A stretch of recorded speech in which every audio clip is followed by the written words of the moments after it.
Welcome to The Feast Life, where we empower you, the modern homeschool mom, to create a life and homeschool you love, one founded on faith, family, freedom, and fun. I'm your host, Julie Ross, creator of the award-winning homeschool curriculum, A Gentle Feast, and a certified Christian life coach. For more information on today's episode and to access my free gift for you, check out thefeastlife.me. Charlotte Mason once said, "Life should be all living, not a mere tedious passing of time." So on this show, we seek to savor the feast of life. Girl, grab your favorite beverage and pull up a chair. You are welcome at this table.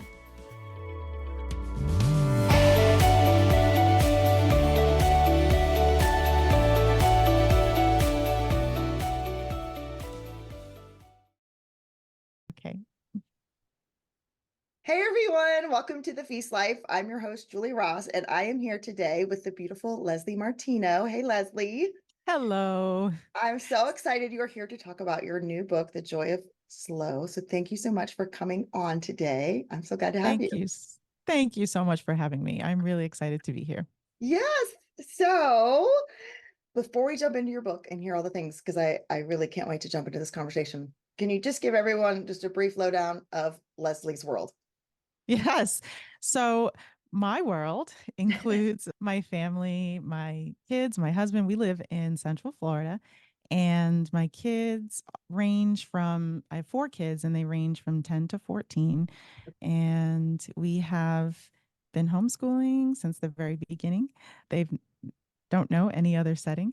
I myself was involved in the world of education, I feel like my entire life. Yeah. And this is just another step, another stage, another arena we've been exploring for the last however many years, homeschooling, and it's been wonderful. So that's us in a nutshell. Yeah. I was reading your bio, and I think we have similar backgrounds. I was also a former public school teacher, Oh, okay. and then was like, I don't want this for my own children. So I started homeschooling them. And I don't know if people say this to you, but people say to me all the time, "Oh, you're a teacher, so it must be like easier to homeschool and you must know what you're doing." And I'm like, no, actually, I think it was harder for me to homeschool because I was like in this mode of this is the only way children can learn and this is the way we must do it. Did you have any struggles like that? So my story is a little bit different. My struggles were a little bit, and I hear that all the time as well. But Yeah. the thing that was different is that the school environment and the school setting that I worked in were very non-traditional. Oh, And okay.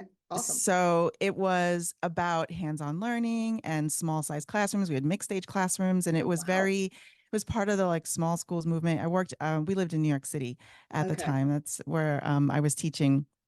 And so had these strong ideas about education and the Yeah. way we learn from before I even had kids. But when I had kids and I said, okay, now I'm going to homeschool them, the struggle became, do you really believe that? Do you really believe that when it comes to your own children? Oh, that's Because good. it felt Yeah. more experimental. Yeah, do it with other people's Yeah. children. Totally. Do you really believe it? And so that was the journey. And that was very interesting and brought up a lot of fears that you think you buried and questions that you thought you had down and solid. So it was still a learning experience. It doesn't mean it was all easy.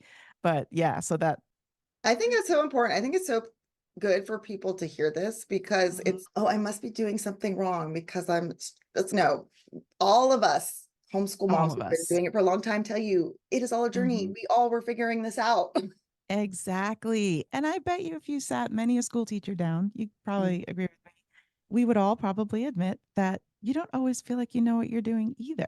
Like the children teach you, the process teaches you, you teach yourself. You're always learning, you're always growing. That's the whole point. So there are some things that you have down after 10 years that you don't have down, maybe at like year 1. Right. But you can't ever stop. You can't say that you ever have it all figured out. This just doesn't work that way. Yeah, absolutely No. not. I think if you say you have it all figured out, then I don't know if you've heard this phrase, like if you're not growing, you're dying. Like I don't ever want Right. to have it all figured out. Me neither. I think that's And it's kind so of fun that we get sad. to play with our kids and figure this out together. Which I really Exactly. feel was like the message of your book in a way. Actually, I wrote down one of my favorite quotes was, "Many of us are afraid to see homeschooling as a creative or playful endeavor that just seems too risky." I Yes. feel like we have to figure it all out before we start day one. And that is a lot of pressure. Exactly. And we start, it's a lot of pressure, and we start feeling guilty when it doesn't feel smooth, or when we perceive that our children aren't learning, which is probably not true anyway. And it's just pressure. And we forget that our ability to look at it as a playful experience with curiosity, we're Mm, going to figure this out together, we're going to enjoy the process, is the key to enjoying it all. And if we yes. don't allow ourselves to do that, then where's the joy for or the children, for us? But that is scary, right? Oh yeah, yeah. We like to know that if I just follow this system, then I will get Uh-huh. XYZ result. But like our children are not cogs on a factory machine, so that actually doesn't work. Exactly. And parents seem to get that outside of schooling, like Mm, in the world of yeah. parenting. It's, oh Yeah. yeah, I can see how that's true. And then you bring schooling into it. It's like We must has to have be all the systems. Yes. it's Tell the me exactly same. what to do. I can't actually do that because I don't know you or your kids, but Yeah, here's some yeah, advice and some things I've learned along the way. But at the end of the day, you're going to have to take that risk. yeah, And it seems yeah. so scary because we do value education so much. It is such a responsibility and a Hmm. blessing to be able to Yeah, homeschool. And so I get for that. sure. It's this fear of Hmm. if I screw all this up. Did you ever feel that way when you're homeschooling, or do you get moms that are Yes. asking you that? Yes. Oh, for sure. It's because there's that possibility that exists. Like at the end of the day, you are ruining your Yeah. children. You have those thoughts once in a while. People who I've helped and have come to me have those thoughts. And it's always easier to help other people deal with those thoughts Oh, sometimes than it is let me yourself, tell right? you exactly what I would do if I was in your shoes. But Right. when I'm in your shoes, I'm hiding in my bed. Yeah. Yes, exactly. We all experience it. It's true. It's true. Yeah, that's so good. Okay, so let's jump into your book, The Joy of Slow. So Hmm. I'm curious about the word slow because, Mm, like, when I was growing up, like the slow kids, like if you were in a mm, slow reading group or whatever, that was a bad thing. So mm. why did you choose slow? I think in the world of education, some people still think slow is a bad thing Yeah. as well. But when I started to homeschool my kids, and I was trying to really hone in on what was working for us, what made things go well, what was good about the Mm, experience. It wasn't about, am I using a particular curriculum, or am I homeschooling with a particular philosophy in mind? It seemed a lot broader than that. mhm, And when I just kept asking myself what it was, I realized that it was about when we slowed down, we mm, were able to capture the most meaningful parts of the experience. And sometimes I say that to parents: what's the most meaningful thing about homeschooling for yeah, you? Or what's the most joyful part of the experience for you? And mm, everybody is always able to rattle off all these things. But then if you think about how often you experience that, it's usually not as much as you would want to be experiencing it. And I realized that when we slow down, we can. And so in the first chapter of the book, I really did have to lay out what I mean when I say yeah, slow and what slow isn't, because I think that it does cause people to assume a lot of things. Like they say, okay, do you just play all day? Is it just is it not doing any schoolwork at all?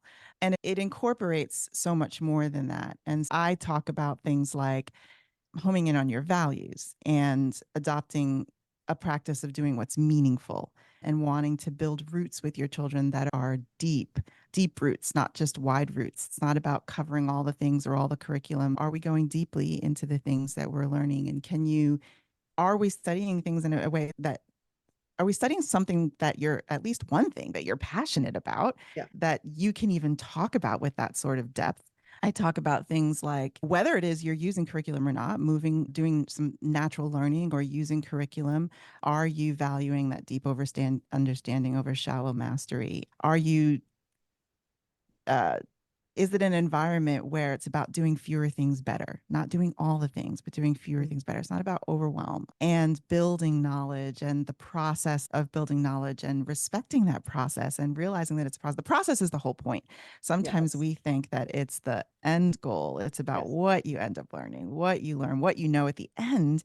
And it's no, the mhm, process was the whole point of the experience. So what can we appreciate about the process?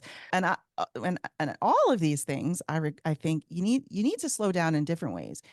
sometimes our lives need to slow down, sometimes our brains need to slow down, sometimes we need to slow down and be reflective about the experience, sometimes we need to ask ourselves better questions about what kind of experience we're having. So I feel like that word slow was really just a way to incorporate all of that, all of those, homing in Yeah. on values, reflection in the experience, meaningful learning. That was a way to incorporate all of that. Yeah, I totally, yeah, the first chapter you did a great job of explaining it really deep, which is good, which is why I wanted to start there. And it's Mm, not what we're saying. right. This is what it means. And for me, Mm-hmm. I saw it, what you were trying to say, as going deep versus shallow, Mm-hmm. like Mm-hmm. quality over quantity. Like we're not just trying Yeah. to get through all the stuff and check off all the boxes and be like, we did these 10 assignments today, so we learned, but Mm-hmm. being willing to slow down, be Yeah. mindful and pause in the moment, but then Mm-hmm. also slow down in your life, because when your life Yeah. is so overpacked with stuff, your kids don't actually have time to think about and reflect on all this information and stories and ideas that are in their heads. And so we live these rushed Exactly. lives as a Mm-hmm. society, right? And so it's Mm-hmm. like almost education different. Like we're going to do it different. We're not going to keep running this rat race all the time that Yeah. our society keeps telling Yes. us we have to stay on. We're going to go off Right. of it. And this is a slower, gentler Mm-hmm. path. Right? Yes, Getting for that? sure. Okay. Yeah, for sure. And it takes, and to really cultivate deep understanding, to really cultivate curiosity and imagination, it requires time. Mhm. And the time it takes to really develop authentic skills, it takes more time than we often allow. I think a lot of times we want to just move through things and get things done quickly. We're constantly telling our children, hurry up and finish this because I have to cook dinner, or hurry up and finish this because we have this appointment to go to, or I'm done. I'm so bored with this math book. I want to be finished by September or Right. whatever. I just picked a random month. But so it's all I feel like so much of the messaging is hurry up, hurry up, get it done, finish this. You have a year Mhm. to do it. You have 6 months to do it. And it's just, can our messaging be different? Can we breathe for a moment? Can Mhm. we get off of the rat race and really figure out what true education is, or what learning really means, and explore that a little bit? And it doesn't even mean that we're going to do that every day, or we're going to do that. It just means, can we ask some questions and be willing to explore Mhm. it, and then figure out what piece of it we actually can hold on to that's going to make a difference in our home life. Yeah. I And think most of that's us, important we too. don't ask those questions Yes, because exactly. we don't know the We answers. yes, and we're afraid that we don't know, Yep. or because sometimes, like, I'm all about the tension of sitting and not knowing, like just sitting in that place for a while of Yeah. But asking a question and not being able to ooh, answer. that's a hard place sitting, girl.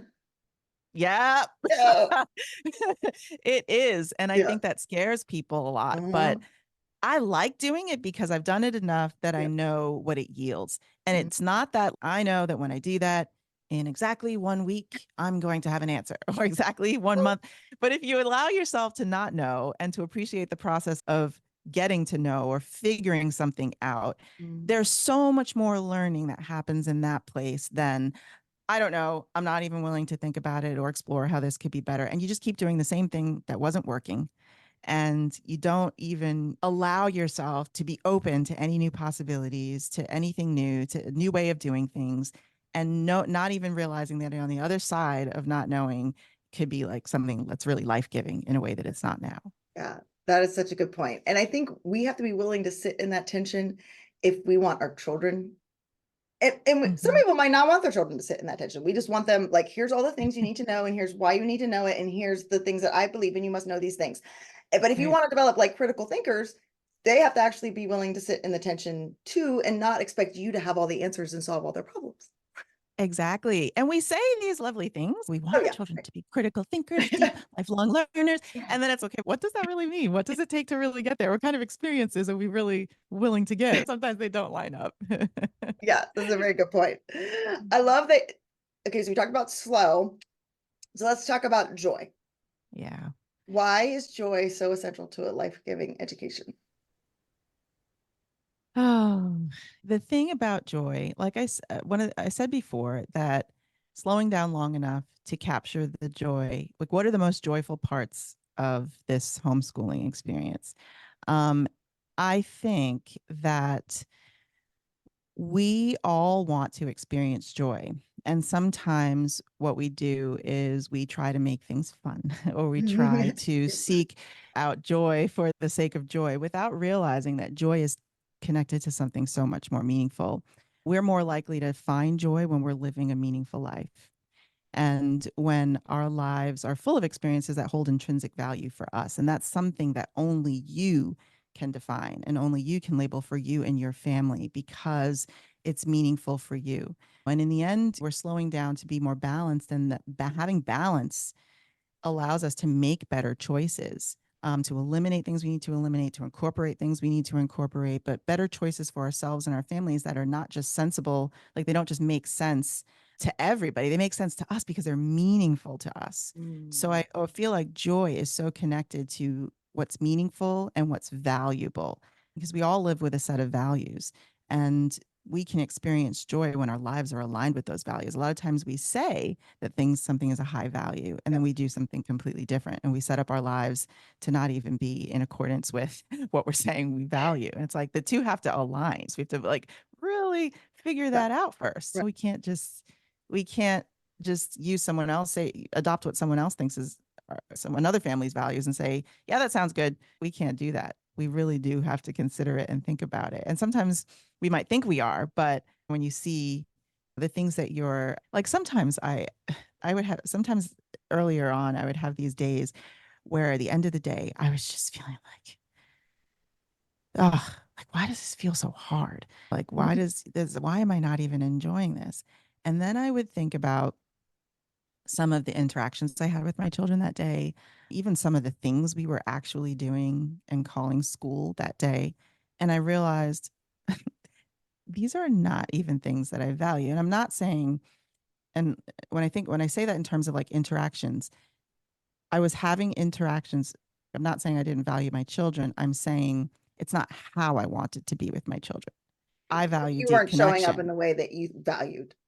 And I had to sit there and really ask, why is that? Is it because I'm saying that this type of learning, this is the only type of learning that's meaningful and it can only happen between 8 and 1 o'clock? Is it because what is it? Yeah, again, uncomfortable, but asking those kinds of questions and making sure our lives were highly aligned with things that we value, ways of being that we value. Yeah, it's so important. And I think that's where the joy is. Yeah, that's really cool that you were equating that, and you have a whole chapter in your book about finding your meaning and finding your values for yourself. And I always start off with this with my coaching clients is you need to know your why. Yes. And it's not someone else's, it has to be yours. And but I Yes. like can totally see how the joy lines up with that, because if you're just doing things because the homeschool mom down the street's doing it, or this is what we're told that education should be, and you don't actually value those things, it would be really discouraging and depressing. Yes, for There sure. wouldn't be much joy in that, right? And that you have to find that for yourself. And I think for me, like when I look back, when I first started homeschooling, I thought it was going to be like Little Women and I was going to be like Marnie and we're all going to sit around and read books and like crochet and stuff. And I tried to make my homeschool like Charlotte Mason Victorian. And as you could probably tell from my background and my shirt, that's not really actually my personality. And I'm like, why am I so miserable? This is right. And then I realized like, oh, maybe it's okay if I bring like disco music into our homeschool, because I really like disco and I could put disco balls around the homeschool room and decorate it like with neon pink lights. And I'm like, I actually like this. I actually like coming to our homeschool room. Like, yeah. And you know what? Sometimes I think people forget. We see a lot of things out there and they're like, oh, that looks like a great idea. It looks so peaceful, or it looks so whatever. And we think, I'm going to try this. And then we forget our own families who we're actually trying it with, the time when emotions are high, when tensions are high, when just different things, or our own personalities, like you're even expressing. And sometimes we need to figure out what it is about that idea that we actually really, that maybe we can adopt, but make it fit. So like, maybe in our home, and I'm laughing as I'm about to say this because I was going to say poetry tea times are for everybody. We do them, but we do them in a way that works for us. I don't know if we're doing them like everybody else does them, but for one person, you might see these pictures and you might say, oh, look at them doing this beautiful poetry tea time with this beautiful china and the Victorian lace. And then in your home, you've got disco music playing and you're reading like rap music for poetry. And I don't know, like you're just doing whatever suits you. But what is it that you really liked about that? It was a routine of doing something to gather everyone, however so often you're doing it, and an experience of doing something together, right? So take what it is that you actually like about the experience and make it meaningful for you. Yeah, that's such a great idea, because especially I feel like in Charlotte Mason circles, like there's all these like subjects and are like, I'm supposed to do Swedish drill and Sloyd and like all these weird things nobody talks about anymore. And you're like, oh my gosh, I have to do, and so fun, all these things. And it's like, okay, what's the actual like meaning behind that? Yeah. Okay, it's teaching your kids music and singing and teaching your kids to make stuff with their hands. Like taking the principle behind it and finding something that works for your family in today's time period, but it's going back to the heart of the matter is to move their bodies in different ways. And I think that like ties in perfectly with what you're saying. But so this is really funny. My daughter for her 16th birthday wanted like a Victorian tea party picnic thing. And so we got the china teacups out and the pillows and all this stuff. And everybody wore like beautiful dresses and stuff. And she was sitting there, she's talking to her friends. And she goes, this reminds me of when we were little and we used to do poetry tea time. And my mom would have set out the little china and we'd have cookies and we'd all get to read a poem. And like her friends aren't homeschooled and they were all like, that sounds amazing.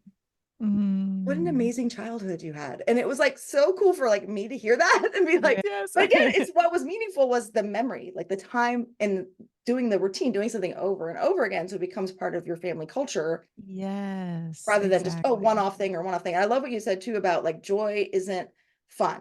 Because I feel like we feel this pressure, like we have to make every lesson fun and exciting. And Charlotte Mason talks about the teacher being like the circus master and like this big production. And it's you're not actually getting the joy out of the learning, you're getting the joy out of the being entertained.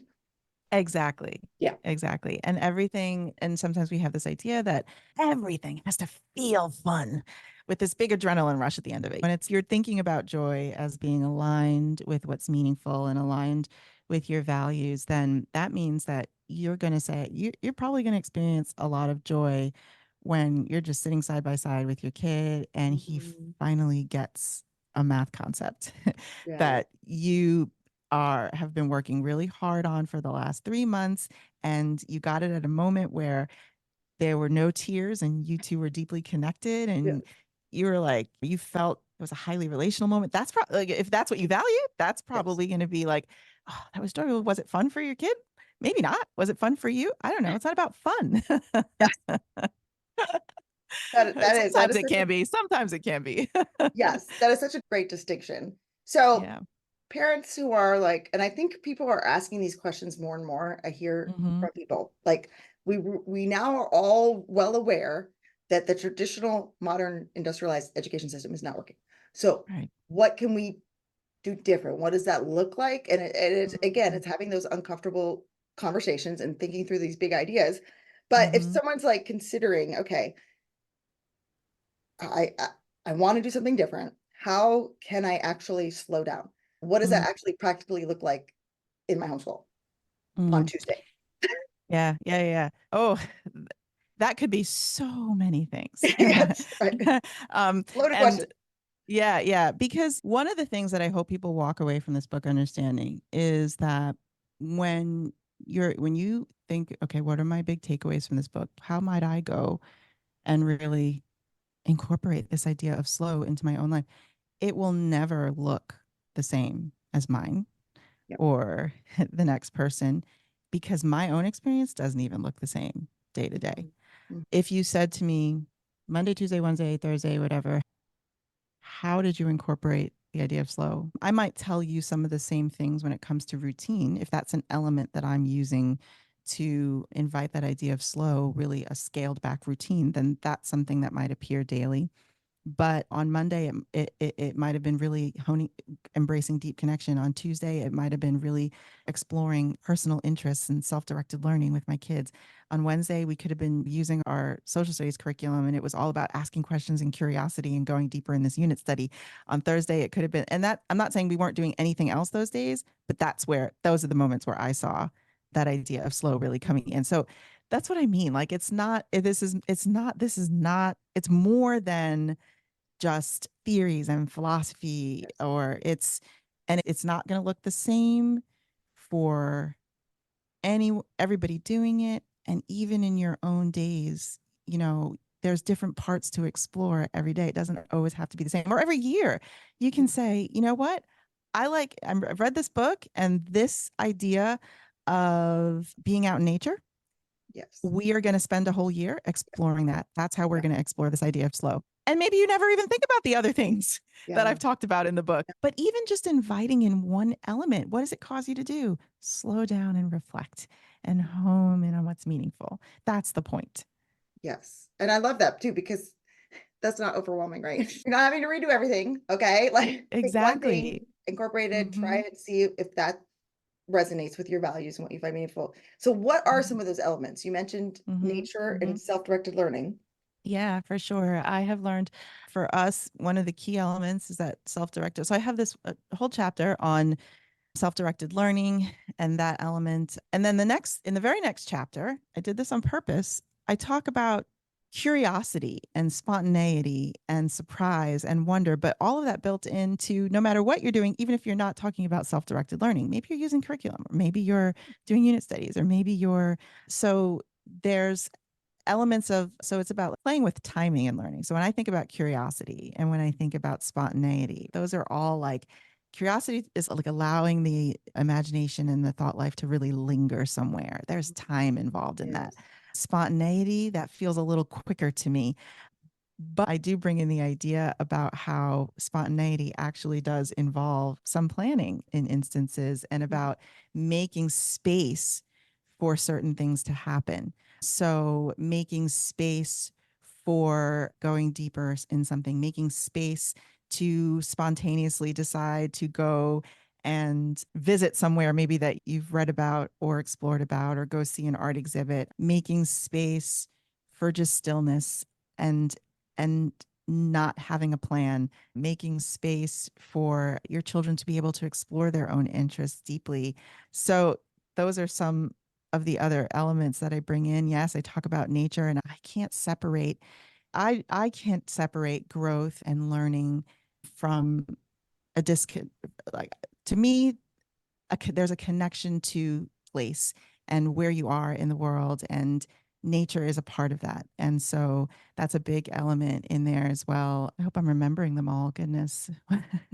What are some other elements that I bring in? Even the way we look at children's growth and development. There's a chapter on how we look at progress over time. Yes, I really want to talk about that, because that's true. Because I get this question all the time. If I'm not giving them worksheets and tests, how do I know they're actually learning anything? I'm like, well, because they're talking to you about what they're learning all the time. Yes. Okay, yeah, you're hearing it constantly, but okay. And so Strawberry talks about pulling up the plant to see if it's growing, and then you just kill the plant. So we don't want to do that. That's not funny, but yeah, as I'm thinking you were about like, my garden. okay, I'm gonna let it. And I actually filmed a reel with me out in my garden going, something's wrong with my plants, can you all help me? Because one plant was this big and one plant was this big, and it was a joke, but it was like, I planted these at the same time. They should all be the same height by now. That's really good. That's really good. Yeah. We do that with our own children, right? Yes. Your brother at 7 was doing XYZ. Why aren't you doing? Or Susie down the street is doing blah, blah, blah. We don't say that out loud, but in our head, we're thinking it most of the time. And so it's like, how do we have the faith to allow for sometimes a slower growth than what we're expecting? Yes. Or why do we always feel the need to always quantify it and qualify it and like, because it makes us feel safe. A number to it.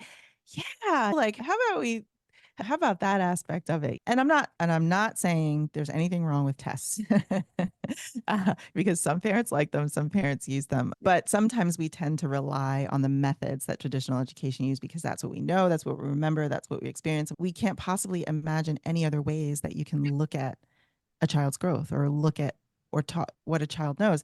And conversation is a really big one. And if you're in that type of environment where you are constantly having conversations with your children, where they're constantly talking to you about the material that you're experiencing, when you're reading aloud books and you're having great discussions about them, you can see the progress. You can see the development. Like it's right there. And then you tell them, okay, take a test on it just so I can make sure. And then they bomb the test and you're like, you don't know anything. It's like, wait a second. Or what they know, what they're telling you may not be what you think is important. Yes, that's a big piece as well, because we've said that, which is another, that's so in the book, I described this experience of having my daughter.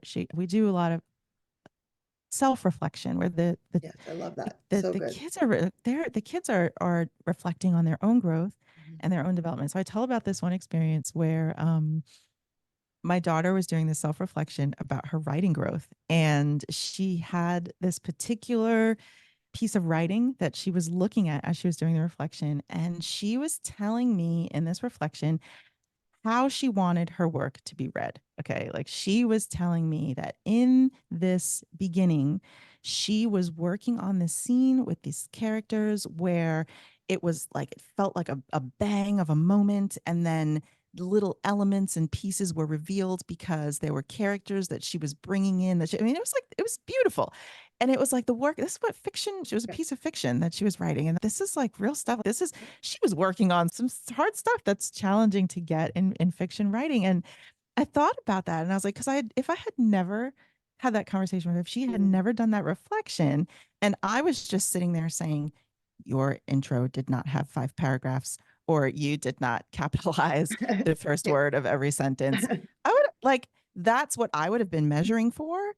And I would have lost all of the learning and the growth that actually was happening simply because I wasn't measuring for it. Like there's, and it has to be, Today's episode is brought to you by A Gentle Feast.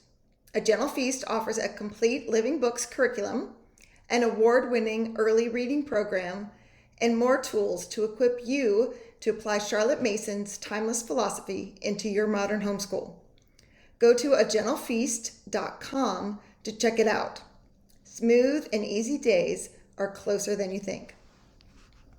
So we have to think about ways that we can allow for that to actually notice for ourselves how much more growth and learning is happening beyond what even you thought you were teaching in certain moments, because of what they're reflecting on and what they're seeing as their own progress and their own growth. Sometimes it's not all about what we want. We have to. And I know everything my child should learn at every stage. I know.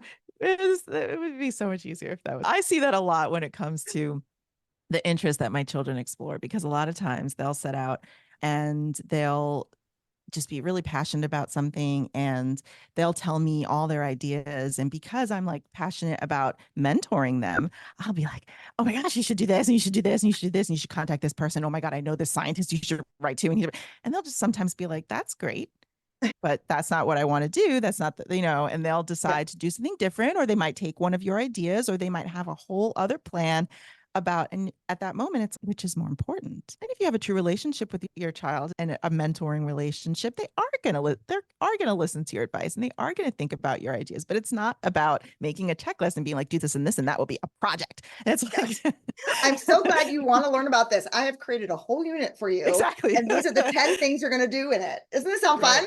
Right. Like, no. Meanwhile, they probably become so deflated because they actually had a plan that you just weren't willing to hear. And their plan included a lot of real learning and real discovery about themselves and for themselves. And they were so on board about being independent, about doing things, but then we just squash it. Yeah, for sure. So that's great. You talked about, so some of these tools for measuring growth that are not traditional. So allowing the child to have time for self-reflection, which is great, because that's like a skill that's going to help you be like just an amazing human being, like the ability to like self-reflect. Most adults can't do that. So that's a great thing to start having them do. How did you do on that? What did you think? Taking the pressure off of you and putting more of the responsibility on them. That's awesome. You also mentioned collections Hear Yes, about that? yes, yes, yes. Yeah. So I love collections. So this is actually something that when I explained before about my school environment that I worked in, this is something we did in this school environment. The kids had these collections, these work collections, and the collections followed them. If they were in this school from pre-K to sixth grade, they would have these Oh, wow, collections that's that cool. like the previous teacher would give to you. Yeah. And it was great. And often we had the same children for more than a year. It wasn't like the handoff wasn't as Right. frequent as you might be imagining. But what I loved about it is that it was a collection of work that wasn't just the finished product. It was also a Mm, collection. It was, you captured the process of learning and the process of work because you were collecting pieces of the child's work at different stages of development, even if it was like a photo, or sometimes there was work that was unfinished in there, but it wasn't, it spoke of things that a child did. It spoke of their interests. And what I loved was when the children would look at their own collections and just see what they saw, just mm, notice themes that emerged, notice growth in themselves, notice work they abandoned but maybe want to go back to. And so one time at home, we have work collections for our kids. And when my kids were young, often these collections were just like these huge plastic bins that I bought at the dollar store. And they yes. were just like so many paintings and Yep. drawings just like in there. And then, but you have to make yourself go through them because Mm, they can easily just become storage.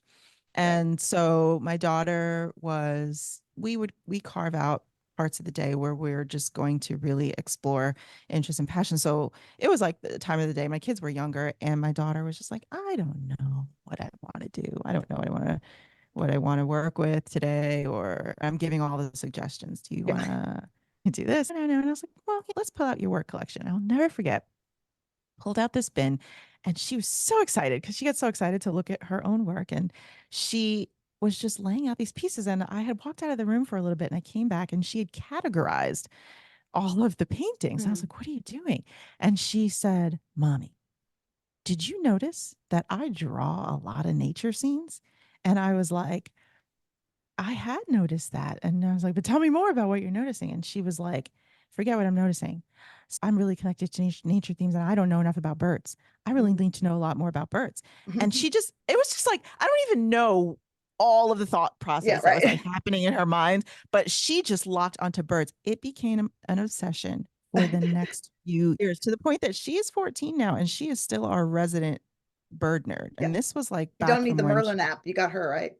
oh man, yeah, I could tell That's you awesome. stories. Like she can go outside and call certain birds Wow. because That is amazing. can mimic their sound. Yeah. Yeah, But it's it so was cool. like years, just journey of learning about birds, biology of birds, writing bird stories, building a bird feeder with her father, bird boxes, bird feeders, writing journals, making games. Like it was just all about birds and so much learning and so much Mm. growth happening.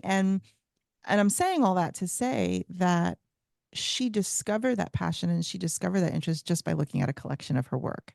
Wow. And so much more learning happened because we use that collection to look at themes, or she used it to look at some themes in her work and figure out where she wanted to go next. Like it was like the collection becomes an ongoing part of your current experience. And it's different from a portfolio in the sense that you're putting your most polished work and your best work Right. for someone else to look at. No, this wasn't for someone else besides me and her family. Right. Right. It was for her.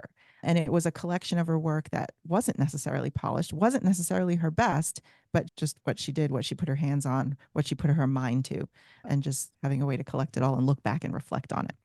Yeah, I love that distinction because when you first said that, I thought portfolios back from my old Mhm. teacher days.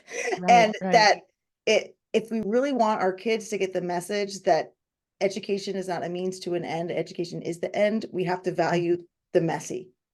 Yes, yes. And this is beautiful. This is you working through this thing that like none of the things are capitalized and all the words are spelled wrong, and you're working through this and like I can save this Yes, And it's so cool, exactly. like when, I have 2 grown children now and I have all teenagers that I'm still homeschooling, and it's like when we look back on like their little notebooks from when they were little and we just laugh and it's so cute, Yeah, yeah, for sure. You could And you definitely know see it the growth.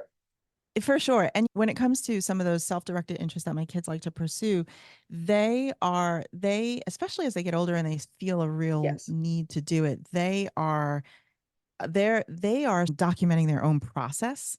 And not everyone is doing it all the time, and not everyone is doing it the same way depending on what they're working on. But like um when I had a my daughter, she was really into dog training and wanting to train dogs, or even she's also an artist. So just I'm just thinking of different times where she Yeah. would like, and I'd only learned this because she like let me in on the secret. It's not even like she was like showing me these journals every day, but she'd be like, "Mommy, I'm keeping a journal of like my feelings on my process." And I'm like, "What? Can I see it?" And it's you shared with me that one about this one artist who would always like talk about how they felt about some of the things they were created. So I started tried it out, and it's so I'd see this journal, and it would be like 50 drawings of hands, and she would be right. I'm failing at hands. Why are hands so hard? How do you draw a human hand? And Yeah. but I loved that because it was another way to capture the Yeah. process. Did she ever learn to draw hands? Who cares, really? Yeah. It was about what she did and the learning that happened as she was trying. I don't mean who cares, like Yeah. nobody cares. I just mean that the It wasn't important the parts of that outcome, experience. it was the Right. process that was actually valued. No, I Yeah. got you, girl. I totally understood what you were saying. Okay. Okay, good. And so talk a little bit, let's dive in a little bit more about the self-directed part, because I feel Mhm. like it is one of the gifts of having shorter like education, shorter lessons. So we're done by lunch. So we have Mhm. time in the afternoons. And when they're little, it's more playing and acting out what they've Mhm. been learning with their Yeah. Legos, Mhm. or they're dressing up and acting out the Revolutionary War or whatever. They have time for that because Mhm. the schedule's not so overbooked. But even as Exactly. high schoolers, allowing for those Mhm. shorter lessons so that they can really get into some more passions that will probably further them Yeah, in adult life. for And so sure. how, because oftentimes we could think of a slow growing time, that's okay for like little kids. But as they get Mm-hmm. older, we got to fill their Mhm. days with a bunch of activities so that they have this amazing college application and all these things, and we can say that they passed these things. And now, like, how do we slow Mhm. down and let our teens have that time for self-directed learning? Yeah, that's a big one. And I think a lot of times as our kids get older, we think that our responsibility is to help them engineer their experiences and let's make you look good so that you look more because you are thinking about some of the other things that come beyond college or anything beyond high school. And I think that's a time to really stop and reflect even more because our teens deserve some of those same things we were giving them when they were younger, or we're giving our younger children if we still have them when we have the teens. They also need rest, they need time to explore themselves, to do things that interest them. And if we have completely packed their schedule with what we think is most important because we're trying to graduate them, then they've lost out on some of those elements as well. And sometimes we don't even ask our teens, what do you want to do? And how, even in terms of some of the credits that we're trying to help them Yes. fulfill. It's can we have a conversation about the Yep. best way that we could even fulfill this credit requirement? It doesn't have to be what's in your mind, mom. It can be, but that's not the only, can we just admit that's not the only way? Yeah, like one You of my know? daughters is really into makeup, and okay, Mhm. that's your fine art credit. Exactly. We have Exactly. that freedom and Exactly. that flexibility that they don't have in school. Yeah, for sure. And I think that sometimes it just requires a conversation because sometimes people don't realize that that possibility actually is there, that the teen could be exploring interests and passions, and we can actually formulate those into and put those on high school transcripts and things like that. So sometimes it's just a conversation. But when it comes to making sure that we are still incorporating some of those same things for our teens. I think that's so important. And by the time they are teenagers, chances are, if we have been valuing things like their own curiosity towards things, and they probably have a lot of passions that they want to explore at that point. Like my older kids wake up in the mornings and they tell me, they're like, listen, woman, I love that. today I want to do, they always have a list for me. Like my son just said to me the other day, I want to finish this book. I'm on book 2 of the series. I'm not saying I need to finish the whole series, but it is on my list of things to do to finish book 2. Okay. Okay. And he'll look at it, and I know why he's saying that to me. He's, don't give me so much to do. Right. I don't get to do this one thing. Or I feel that, man, because it's hard when you have to, like, you're really into a book. I yes, can only read so much fiction in my life because it's like, oh, you guys like want to eat today? I'm sorry. I'm in the middle of this book and the whole world comes to an end. So I can only read fiction on vacation. That is very true. Sorry, I felt that really deeply. I could tell. We're like kindred spirits. Yes. Oh, man. I could probably go off on a whole tangent, but anyway, I won't. It's true. There are just some books that really just capture you and pull you in. But Sorry, for real. It's true. Yeah, no, it's truly. But I feel like it's all about, with older children and teens, it's about, are you creating a kind of environment at home that creates space for them, for those kinds of things, for slowing down. And for rest is a big one. Teenagers especially often have a different clock than other children, even adults. And a lot of times they're sleeping longer on the front end of the day, and they want to stay up later and talk. At 11 o'clock. Yes. And we are also, this is the time of their lives where we also we're setting them up for what comes next and wanting them to learn healthy habits and things like that. And so why aren't we talking about planning and routines and schedules and saying, and doing that side by side with them and talking through some of the things that you're going through in your mind when you create a schedule for a day, or a to-do list, or how are we making sure to schedule time for rest, or schedule time for your passions, or schedule time for time is so much more expansive than we give credit for sometimes. And if we don't help our kids to manage those sorts of things, then they'll become adults who waste massive amounts of time on social media and don't ever have time to explore passions and interests or read, or, do you know what I mean? Well, I think some of the struggle I hear, and probably why this is hard for parents to do for their teens, is because they don't do it for themselves. Yeah, that's true. I don't make time for myself to rest. I'm so busy taking care of everybody else. I don't deserve to have time to rest, or I don't have time to follow my passions because I'm so busy homeschooling and making sure everyone is fed and alive at the end of the day, that, like, when am I going to fit that in? Yeah. So you have to learn that time management for yourself. For sure. And often that's actually why I actually advocate for doing so many of these things alongside your children. Why I carve out time for us to explore interests and passions is because, guess what? When they're doing this, I'm doing it too. And they actually see me. Oh man, mommy, what are you working on? I'm taking this art class. Look, it's right here online. Look what I'm doing. This art instructor is asking me to do X, Y, and Z. It's crazy. But because it's built in. I'm not trying to wait till they go to bed. I'm not trying to wait till I have time for myself. I'm saying, no, this is what we do. This is how we organize our day. This is an important piece of learning for all of us. And so I'm going to do it right alongside of you. That's actually one of the reasons why I advocate for that. And if you send a message where just in how you set up your routines and schedules, that rest is not important, or having time to do nothing is not important for whatever reason, what does that say? What sort of message does that send for children? How will they go on to take care of those kinds of things for themselves? It's important. So what do we do together every Friday?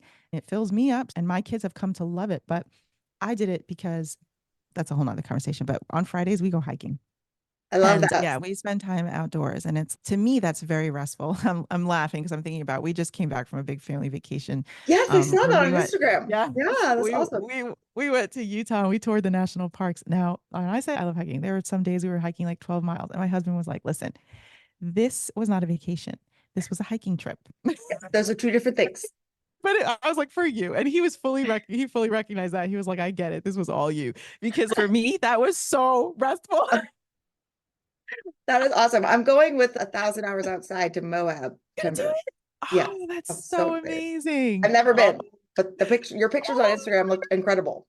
I'm like so excited for you because you're going to love it. You're going to love it. That was actually one of my favorite of all the parks and all the places. Arches. Yes. Yeah.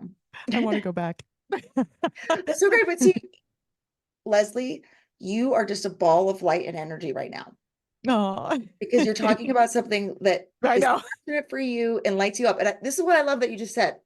Mm-hmm. My kids grew to like it. Yes. Mm-hmm. So you're doing something that you love and you're modeling for them how to have Yes. a passion about something, how to make time.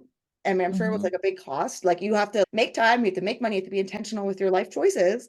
But this is Mm-hmm. something I love, but they don't necessarily have to like the same thing.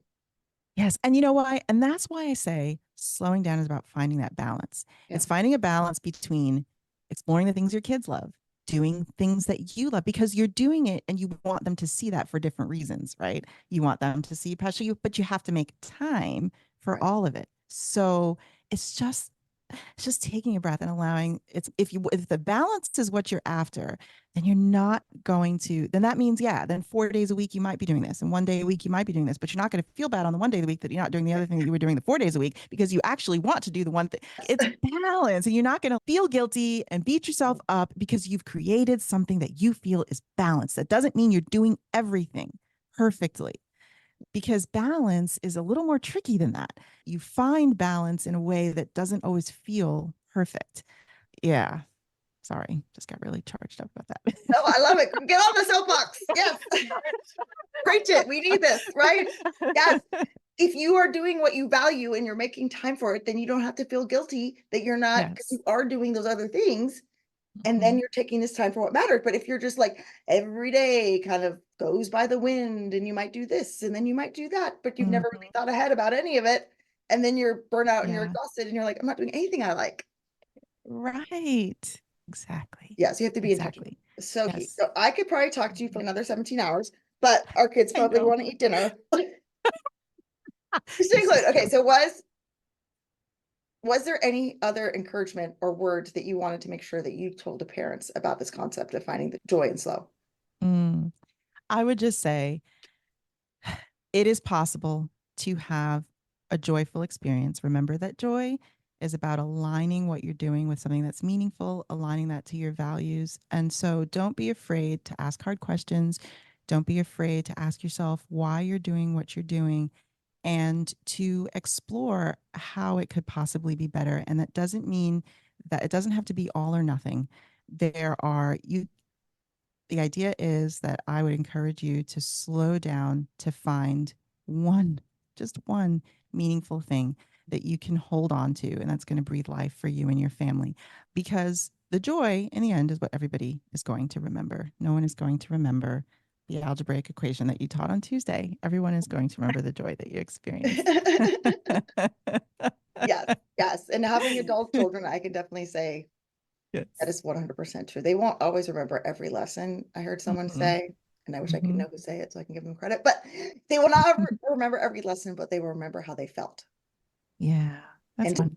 if you don't have that joy, Mm, what they're going to feel is probably not what you want them to remember. And so it is yeah. cultivating that joy and that passion and those life-giving things within yourself that you can show up with joy and show up how you want. Mhm. And to Mhm. leave enough room in your schedule and to develop Yeah. a mindset where you can rest Yes. Oh, and find that such a big one.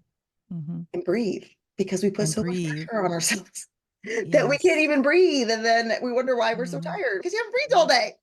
Yes. And learning and growth for you and for your children is happening even when you feel like you're messing it up and even when it doesn't feel perfect yet. It's not going to ever be perfect, but even when it doesn't feel good yet, Yeah. there's still learning and growth happening. So it's okay. Just take a breath. Yes. That is such a good message. Thank you so much for coming on and talking with us. How can people find the book and find you? Oh my goodness. You can always find me at lesliemartino.com. The book, if you go to that website, actually, there's a book page that shows all the retailers, but go to any retailer, find The Joy of Slow. It's there. And thank you. Thank you, Julie, for having me here, Yeah, for having me on this podcast. It was so fun talking to you. I loved it. yeah. It was a really Really great appreciate it. conversation. Yes. Oh my goodness, how delightful was that conversation? Leslie Martino is so amazing. Don't forget to check out her new book, The Joy of Slow. We will link it in the show notes. But before we end today's episode, I just want to recap a few takeaways from our conversation. Number 1, remember the power of slowing down. Leslie explained how slowing down allows for more meaningful learning experiences. It's not about doing more, but about going deeper and truly engaging with the material. Number 2, align with your personal values. Joy in homeschooling comes from aligning activities and routines with what is genuinely meaningful and valuable to your family. Leslie emphasizes the importance of reflecting on and understanding your own values to create a fulfilling educational experience. Number 3, you need to have alternative methods to assess progress. Traditional tests and worksheets are not the only ways to measure learning. Leslie discussed the value of self-reflection, maintaining collections of a student's work, and other creative ways to assess progress and growth in your children. You need to incorporate self-directed learning. Giving children time and space to explore their interests deeply can lead to incredible learning opportunities. Leslie shares practical ways to integrate self-directed learning into your homeschool routine. And last, but definitely not least, remember the importance of balance and rest. Both children and parents need time to rest and pursue their passions. Leslie talked about the necessity of creating a balanced schedule that includes time for relaxation and personal interests, highlighting the importance of modeling this behavior for your children. Don't forget to check out the show notes for today for all the resources mentioned, and thanks for listening.